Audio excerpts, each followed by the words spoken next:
He was a man hollowed out by cannon fire and memory, an ex-Union soldier who had traded his rifle for a patch of unforgiving land, yet the war still echoed in the vast, silent plains around him.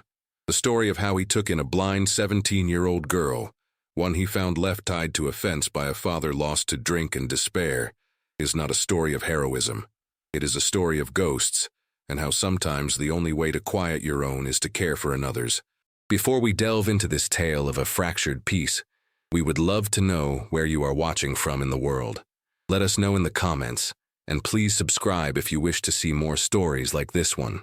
The day he found her, the sky was a bruised and swollen purple, threatening a rain that never came.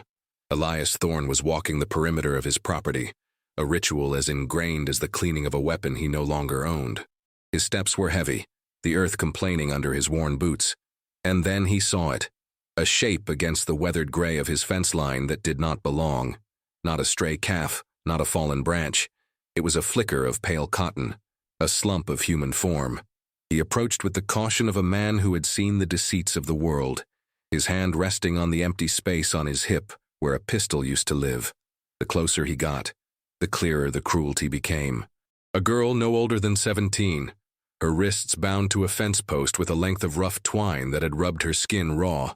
Her head was bowed, a curtain of tangled sun-bleached hair hiding her face. She didn't move, didn't make a sound. For a long, suspended moment, Elias simply stood there, the wind whipping his coat around him, a silent witness. The world shrank to the sight of the coarse rope, the thinness of her arms, the utter stillness of her surrender. It was a quiet atrocity, a violence committed not with a bang, but with a knot and a slow walking departure. He could see the tracks in the dust leading away from her, a single set of a man's heavy boots, stumbling and erratic.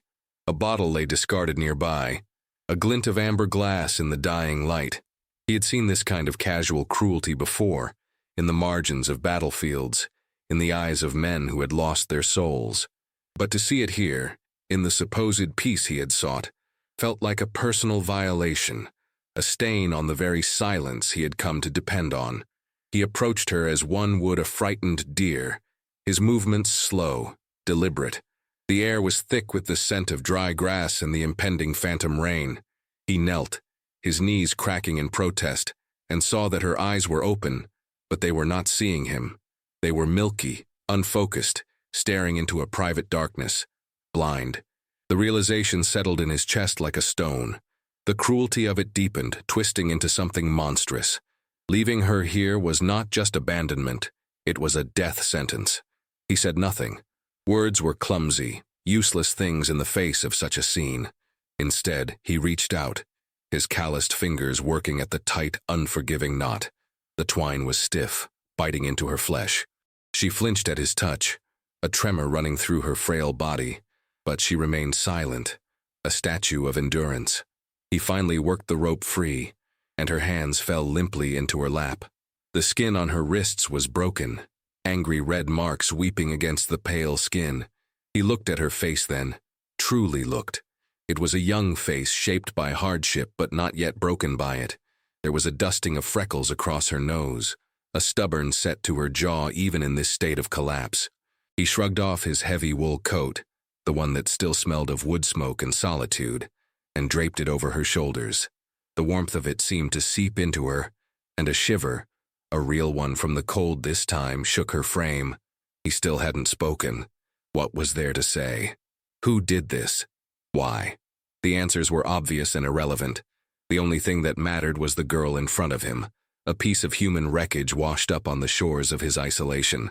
He stood, his shadow falling over her. "Come on," he said, his voice a low rasp, rusty from disuse. It was not a question or a command, but a simple statement of fact.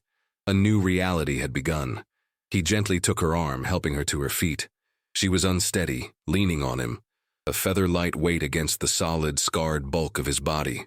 Together they turned away from the fence and walked toward the small, flickering light of his cabin, two solitary figures moving through the vast, indifferent twilight.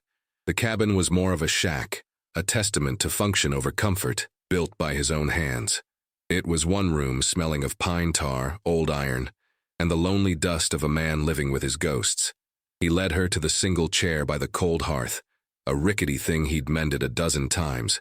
She sank into it, the heavy coat pooling around her, making her look even smaller. Elias moved with a quiet, practiced economy, stoking the embers in the fireplace until a small flame licked to life, casting dancing, nervous shadows on the rough-hewn walls. He didn't know what to do with her. His life was a rigid routine of solitude, a carefully constructed fortress against the chaos of the world and the noise in his own head. Her presence was a breach, a silent, fragile bomb set in the center of his carefully guarded peace. He ladled stew from the pot that was always simmering over the fire into a bowl. It was thin, mostly potatoes and a little salt pork, but it was hot. He set it on the small table beside her, along with a spoon. "Eat," he grunted, the word feeling too loud in the quiet room. She didn't move for a moment, her hands remaining clutched in her lap. He watched her, a knot of impatience and an unfamiliar, aching pity tightening in his gut. Then slowly, as if recalling a long-forgotten motion, her hand reached out, fumbling, searching the space around her. Her fingers brushed the hot bowl, and she flinched back. Elias stepped forward without thinking, his hand closing over hers, guiding it to the spoon. His touch was rough, scarred from labor and war, but his guidance was gentle. He wrapped her fingers around the wooden handle. She held it, her grip surprisingly firm. Slowly, she began to eat, the sound of the spoon against the ceramic bowl the only noise besides the crackling fire. He retreated to the far side of the room, watching her, feeling like an intruder in his own home. This was the most intimate human contact he'd had in years, and it left him feeling raw, exposed. It was in that shared silence, punctuated by the small sounds of her survival, that the first echo of his past returned, unbidden. The sight of her, so vulnerable, so completely at the mercy of a cruel world, dredged up a memory he fought daily to keep buried. The memory came not as a clear picture, but as a smell and a sound. The cloying metallic scent of blood on wet mud, and the soft, desperate whimpering of a boy, no older than this girl, lying in the ruins of a Virginia farmhouse. The boy's eyes had been wide, not with fear, but with a kind of profound surprise, as if he couldn't comprehend the wound in his own chest. Elias had knelt beside him, just as he had knelt beside the girl at the fence. He had promised the boy's mother he'd look out for him, a promise made in a hurried whisper as they marched off, a promise shattered by a stray piece of shrapnel from a faceless, indifferent cannon. He had tried to offer comfort, to say something, anything, that would ease the boy's passage from the world, but his words had been hollow, swallowed by the roar of the ongoing battle. All he could do was hold the boy's hand, feeling the life pulse out of him, a debt he could never repay. The boy had died looking at him, a silent accusation in his gaze. Elias blinked, the cabin walls coming back into sharp, painful focus. The fire, the girl, the stew. He shook his head, a physical effort to dislodge the ghost. The past was a relentless hunter. He looked at the girl. She had finished the stew, the bowl scraped clean. Her head was tilted, as if listening to something only she could hear. Perhaps she was listening to his ghosts too. The arrival of this girl was not a coincidence. It was a reckoning. It was the past, reaching out with a different face, offering him a chance he didn't want, and knew he didn't deserve. To fail again, to fail this one, would be a final, absolute damnation. The thought settled in his soul with the weight of a gravestone. He had to protect her. It wasn't a choice. It was a sentence, a penance. He took a deep breath, the air tasting of ash. The first night passed in a tense, shared silence. He gave her his cot, the only bed, and he settled onto a pile of furs by the fire, his old cavalry revolver now lying on the floor beside him, its cold weight a familiar, grim comfort. The fortress of his solitude had been breached, and he was no longer just guarding against the ghosts of his past, but also against the dangers of the present. Days bled into a week, marked by the rising and setting of a sun she could not see. A new routine, fragile and unspoken, began to form between them. He would rise before dawn, his movements quiet so as not to disturb her. He would do his chores, chopping wood, tending the small garden, checking his traps, and when he returned, he would find her sitting by the hearth, her hands folded in her lap, her face turned toward the warmth of the embers he'd left for her. He learned her name was Elara. She spoke it one morning, her voice soft but clear, when he placed a cup of chicory coffee in her searching hands. The name hung in the air of the cabin, a small, beautiful thing in a stark, ugly space. She spoke little else, her words as sparse as his own, but a language was developing between them nonetheless. It was a language of gestures, of sounds, of proximity. He would describe the world to her in his blunt, simple terms. "The sky is clear today," he'd say, "sharp blue like a robin's egg." Or, "There's a hawk circling, high up. His wings are still, just riding the wind." He found himself noticing details he had long ignored, seeing the world through her darkness. He was painting pictures for her with his plain, clumsy words, and in doing so, he was seeing it all for the first time again. He taught her the geography of the small cabin, guiding her hands over the rough wood of the table, the cool iron of the stove, the soft fur of the pelts on the floor. Soon she could navigate the single room with a quiet confidence, her bare feet whispering over the floorboards. One afternoon he found her by the open doorway, her face lifted to the wind, a faint ghost of a smile on her lips. "What is it?" he asked. "The wind," she said, her voice barely a whisper. "It smells like rain and pine needles." He stood there, watching her, a strange, unfamiliar warmth spreading through his chest. It felt like thawing. The town, however, was not thawing. On his weekly trip for supplies, the whispers followed him like flies. The store owner, Mr. Gable, a man with a perpetually suspicious squint, looked from Elias to the extra flour and salt pork. "Expecting company, Thorne?" he asked, his voice slick with insinuation. Elias just stared at him, his silence a wall. He paid for his goods and left, the stares of the other patrons burning into his back. They saw a grim, silent recluse, a man scarred by war, who had suddenly taken in a young girl. Their minds, small and fearful, filled in the blanks with the ugliest possibilities. They didn't see the raw wrists or the haunted look in her sightless eyes. They saw only what their own prejudices allowed. He returned to the cabin, the anger a hard knot in his stomach. He saw Elara, humming a tune so soft it was barely audible, her fingers tracing the patterns in the wood grain of the table. The anger dissolved, replaced by a fierce, primal protectiveness. Let them whisper. Let them judge. This small, one-room cabin was its own world now, and he would be its unbreachable wall. The questions about her past were a chasm between them. Elias knew better than to force a memory from someone who wasn't ready to give it. The war had taught him that some wounds, when prodded, only festered, but the silence held its own weight, a constant, unspoken tension. He knew only what he had seen, the rope, the bottle, the boot prints. The architect of her suffering was her father. The word itself felt like a profanity in his mind. One evening, as a storm raged outside, the wind howling like a banshee and rattling the single window pane, a clap of thunder, loud and violent, shook the cabin. Elara flinched, a small, sharp cry escaping her lips. She drew her knees to her chest, her body trembling. Elias, who had been cleaning his rifle by the firelight, a habit he'd resumed, stopped, the metallic click of the mechanism falling silent. He saw her terror, and it was not just of the storm. It was a deeper, more rooted fear. He moved to the hearth and sat on the floor near her chair, not touching her but closing the distance. "It's just the sky," he said, his voice low and steady. "Just noise. It can't get in." She shook her head, her breath coming in ragged gasps. He was always louder when it stormed," she whispered, the words pulled from a place of profound pain. It was the first piece she had offered him, a jagged shard of her history. He, her father, the man whose steps were erratic in the dust. He said the thunder was God, angry at him for being weak. She continued, her voice trembling, and he'd drink to make the noise stop, but it only made him louder.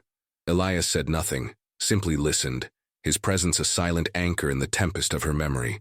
The storm outside was a mirror to the one that had defined her life. He could almost smell the sour stench of cheap whiskey, hear the slurred, angry words, feel the terror of a small child in the face of a giant undone by his own demons. This wasn't the full story, he knew. It was just a crack in the door, a glimpse into the darkness she carried. The town's judgment felt petty and insignificant in the face of this raw, quiet confession. They whispered about him, a killer of men in a war they hadn't fought, while the real monster was a man who used God and thunder as an excuse for his own cruelty. He looked at the fire, the flames casting a warm golden light on her pale, frightened face. The world was full of monsters, but they rarely wore uniforms or carried flags. They wore the faces of fathers, of neighbors, of ordinary men. And the deepest scars they left were the ones no one else could see. That night, sleep offered him no refuge. Her confession had unlocked a deeper, more personal vault in his own memory, a failure that had nothing to do with the grand, bloody theater of war, and everything to do with a single, broken promise. It wasn't a battlefield this time. It was a makeshift field hospital, a sea of cots and the stench of antiseptic and dying men. He was there to see a friend, a boy from his own town named Samuel, who had lost a leg to gangrene. Samuel's sister, a fierce, determined young woman named Anna, was there, having traveled for weeks to be by his side. She had looked at Elias with desperate, pleading eyes. "You're his friend, Elias. You're strong. Don't let him give up. Make him fight." Elias had promised he would. He sat with Samuel for hours, talking of home, of fishing in the creek, of the future that awaited them. But Samuel's spirit was as infected as his body. He saw only the ghost of his leg, the end of his life as he knew it. "It's easy for you, Elias," Samuel had rasped, his face pale with sweat. "You're whole." The words had struck Elias like a physical blow. He was whole in body, yes, but the war was hollowing him out from the inside. He had no words of hope to offer, because he felt none himself. His silence was an answer.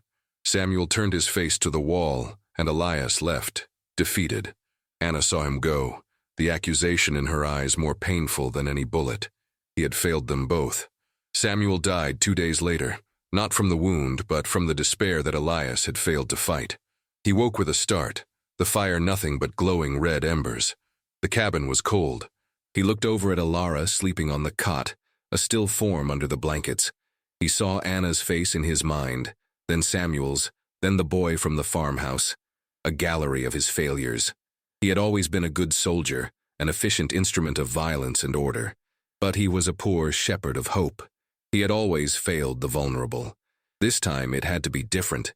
He was no longer a soldier following orders, nor was he a young man making promises he couldn't keep.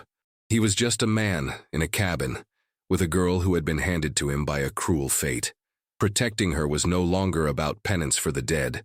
It was about proving, if only to himself, that he was more than the sum of his ghosts. He stood and added another log to the fire, the crackle and spit of the fresh wood a small act of defiance against the silence and the cold. He would not fail this time. He would be the wall, the warmth, the anchor. He would be what he had never been for anyone else. He would be whole. The confrontation he knew was coming arrived on a Sunday, after the church bells had finished their pious tolling across the plains. Sheriff Miller, a man whose authority came more from the shine on his badge than any real grit, rode up to the cabin. He didn't dismount, a deliberate posture of superiority. Elias stepped out onto the porch, letting the screen door swing shut behind him with a soft thud. He stood there, arms crossed, waiting. Miller was flanked by the preacher, a gaunt man named Reverend Blackwood, whose piety was a thin veil for his judgmental nature. "Thorne," Miller said, his voice carrying an official, practiced weight. "Folks are concerned. A man like you, living out here with a young girl. It ain't right." Elias's gaze was flat, unreadable. He didn't look at the preacher, whose eyes were already condemning him. "She was tied to my fence, Sheriff. Left to die. Or did that part not make it into the town gossip?"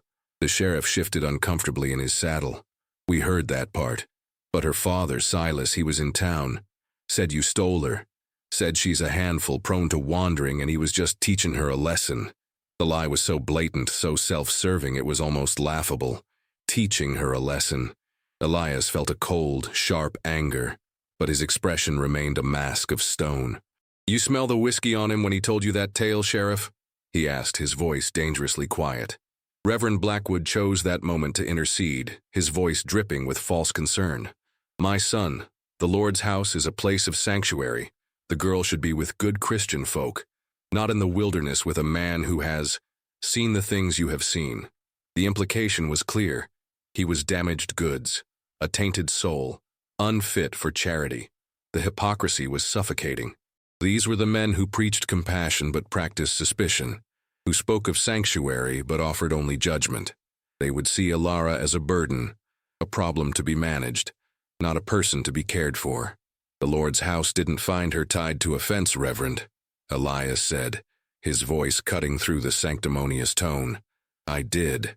She's safe here. Is she? Miller challenged, his hand moving to rest on the butt of his pistol. We need to see the girl, Thorne. Make sure she's all right. It was a test, a line being drawn in the dust. Elias held their gaze for a long moment, the silence stretching thin and tight.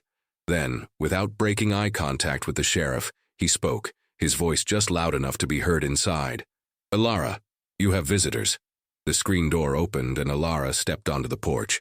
She stood beside Elias, not touching him, but her proximity was a statement. She lifted her face in the direction of the men on horseback, her sightless eyes seeming to look right through them. I am all right, she said, her voice clear and stronger than they expected. I wish to stay here. Her words, simple and direct, dismantled their entire pretense. They were not here to save her. They were here to claim her, to impose their will. Seeing her, hearing her, they had no ground left to stand on. Miller's hand fell away from his gun. The preacher cleared his throat, his sermon of concern suddenly forgotten. They had come expecting a victim they could rescue, and a villain they could condemn. They found two people who simply refused to fit their narrative. After a moment of tense, defeated silence, Miller grunted, turned his horse and rode away, the preacher following in his wake. Elias watched them go, a grim satisfaction settling in his chest. He had won the battle, but he knew with a sinking certainty the war was far from over. The father would be back. That night, the air in the cabin was different. The confrontation had solidified their bond, forging it in the fire of shared defiance. The unspoken barrier between them seemed to have dissolved. They sat by the fire, the silence comfortable now, companionable. It was Alara who broke it. My father, she began, her voice low but steady. He wasn't always like he is. Elias waited, listening. He knew this was the moment, the opening of the final darkest room of her past. My mother was his son, she said, a poetic turn of phrase that seemed out of place and yet perfectly right. When she was alive, he was kind. He laughed. He would describe the colors to me just like you do. He said my mother's hair was the color of corn silk in the evening sun. She paused, her hands twisting in her lap. She died from a fever 3 winters ago. It was like his sun went out. That's when he started drinking. At first, it was just to numb the quiet, but then the quiet got inside him, and he had to drink to make it stop. The story was a classic tragedy, a tale as old as grief itself. A man broken by loss, seeking solace in a bottle only to become a monster. He started to forget things, she continued. He'd forget to chop wood for the fire. He'd forget I couldn't see the mess he'd made, and he started to see her everywhere. Sometimes he'd look at me, and his eyes would get soft and he'd call me by her name. But other times he'd look at me and get angry. He said I had her face but not her light. He said looking at me was like looking at a ghost of her. The cruelty of it was breathtaking. Elias felt an old, familiar rage building inside him, the rage of the battlefield, the righteous fury against an injustice so profound it defied reason. To be punished for reminding a man of the woman he loved. The day he left me at your fence, she said, her voice dropping to a near whisper. He had been drinking for 3 days straight. He woke me up yelling that he couldn't stand it anymore. He said he was going to find a new son. He said he had to leave the ghost behind. She finally turned her face toward Elias, and for the first time he saw tears tracing paths down her cheeks, catching the firelight like liquid diamonds. He didn't tie me there to teach me a lesson. He tied me there so I couldn't follow him. It was not an act of discipline. It was an act of final, absolute severance. He was leaving his past, his grief, his daughter, tied to a post in the middle of nowhere. It was a story darker than Elias could have imagined, a wound deeper than any rope burn. He reached out, his hand hesitating for a moment before he gently placed it on her shoulder. A simple, grounding touch. He had no words. There were no words. There was only the crackling fire, the shelter of the small cabin, and the profound, terrible, and beautiful weight of the truth, now shared between them. The father returned a week later. He did not come at dawn or dusk, but in the brazen, high heat of midday. Elias was splitting logs behind the cabin when he heard him, a slurred, angry shouting from the direction of the fence. "Girl, you get out here! I'm your pa!" Elias set down his axe, his body going cold and still. The moment had come. He walked around the cabin and saw him. Silas was a gaunt, ragged man, his eyes wild with a mixture of whiskey and desperation. He was staggering toward the porch, a large, empty bottle clutched in one hand like a club. Elias moved to intercept him, placing himself between the man and the cabin door. "That's far enough," Elias said, his voice a low growl. Silas squinted, trying to focus on him. "You, the soldier. You stole her from me. She's my blood, my burden. You give her back." "She's not a sack of grain you can claim, Silas," Elias said, his hands clenched into fists at his sides. "Go home. Sleep it off." "Home?" Silas let out a bitter, rattling laugh. "I ain't got a home. Just a ghost that follows me. I came back for her. She's gotta come with me." He took another stumbling step forward. Elias didn't move. He was a rock, a wall. "She's not going anywhere with you." The cabin door creaked open behind Elias. Alara stood there, framed in the doorway, her face pale but resolute. "Pa," she said, her voice steady. "Go away." Seeing her, hearing her voice, seemed to break something in Silas. His desperation curdled into pure rage. With a guttural roar, he lunged, not at Elias but toward the porch, toward her, the bottle raised. Time slowed. Elias didn't think. He acted. He moved with a speed and violence he hadn't used in years. It wasn't the trained precision of a soldier. It was the raw, instinctual ferocity of a protector. He slammed his shoulder into Silas's chest, driving him back. The bottle flew from the man's hand, shattering on the hard-packed earth. Silas fell, sprawling in the dust. He scrambled to get up, his face a mask of fury, and charged again, this time at Elias, his hands clawing like talons. They grappled, a desperate, ugly struggle. It wasn't a fight of skill, but of pure, grim force. Elias was stronger, but Silas was fueled by a madman's energy. They crashed to the ground, rolling in the dirt. Elias felt a sharp pain in his side as Silas's knee drove into his ribs. He grunted, the air forced from his lungs, but he twisted, using his weight to pin the slighter man beneath him. He raised a fist, the ghosts of 100 battles screaming in his head. He looked down into Silas's pathetic, whiskey-soaked face, and he saw nothing worth killing. He saw only a broken man, a hollow shell. He lowered his fist. "Get up," he panted, climbing off him, "and get off my land. If you ever come back here, I won't be so gentle." Silas lay there for a moment, gasping, the fight gone out of him. He slowly, painfully pushed himself up, a broken, weeping mess. He gave one last haunted look toward the girl on the porch, a look of grief, shame, and loss. Then he turned and stumbled away, disappearing back into the vast, indifferent plains from which he came. The dust settled. The sound of Silas's weeping faded into the whisper of the wind. Elias stood, panting, his side aching, his knuckles scraped and raw. He turned and looked at Alara. She hadn't moved from the doorway, her hands gripping the frame, her knuckles white. She was trembling, but she stood tall. He walked onto the porch, his boots heavy on the wood, and stopped in front of her. He looked at her, this girl who had been a stranger, a burden, a mystery, and now a reason. He had not fought as a soldier defending a post, but as a man defending his home. For the first time since the war, he had fought for a life, not a cause. A life that was standing right in front of him. He gently reached out and took her hand, pulling it from the doorframe. Her fingers were ice cold. He held her hand in both of his, warming it. "He's gone," he said softly. She nodded, a single tear escaping and tracing a slow path down her cheek. "I know," she whispered. It was over. The father, the ghost of her past, had been faced and banished. The town would still whisper, their small world defined by suspicion, but none of it mattered. The world had shrunk to this small patch of land, to this one-room cabin, to the two of them. They were a strange and fractured family, a blind girl who saw the world through smells and sounds, and a haunted soldier who was finally learning to see it through her eyes. In the weeks that followed, a new quiet settled over the cabin. It was not the empty, lonely silence of before, but a peaceful, shared silence filled with the small sounds of their life together. The humming of Ilara as she kneaded bread, her hands sure and practiced now. The steady rhythm of Elias's axe splitting wood for the coming winter. The sound of his voice, no longer rusty, as he described the sunset to her, painting the sky in words of fire and gold.